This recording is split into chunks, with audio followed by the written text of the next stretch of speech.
Hi, my name is Robynne. I go to Cities Church here in Regina, and I have been attending and serving here since September of 2025. I grew up in a Christian home, and I attended church up until my preteen years. And then as I got into my teen years, I kind of just started to put God on the back burner of my life. I never really truly created a relationship with Jesus because I feel like I never really even knew what that meant.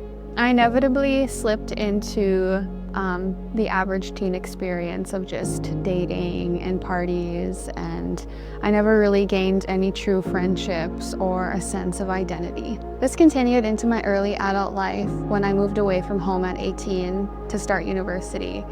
I was just embracing my newfound freedom, living on my own for the first time. It was in August of 2020 that my life took a completely unexpected 180. My dad, who had been battling cancer for the last 2.5 years, passed away. He was my everything. He was my security. He was my lifeline. I was the definition of dad's girl through and through. After he died, I just tried to pretend like my life could go on as normal and that it wasn't just completely turned upside down. I thought that I could keep living as I was and that everything could stay the same. I denied his death for a long time, and I denied the grief in my life until I fell unexpectedly deep into anxiety.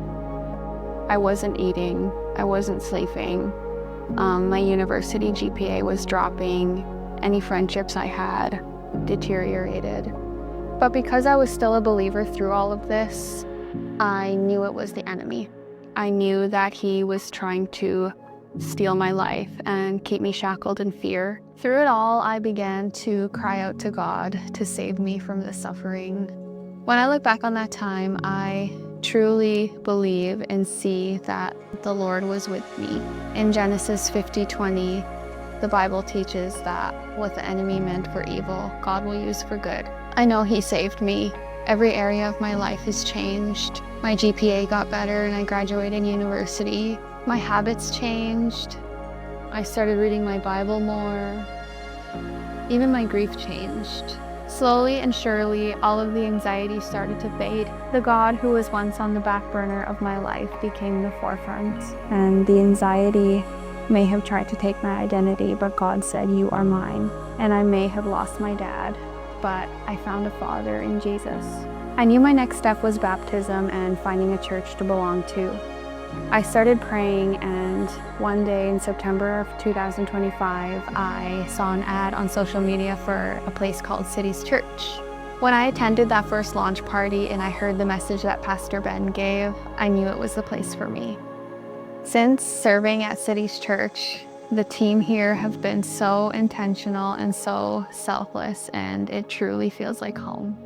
Through Jesus, Cities Church gave me a place to belong. It gave me community, and it gave me purpose in helping lead others to greater life in Jesus.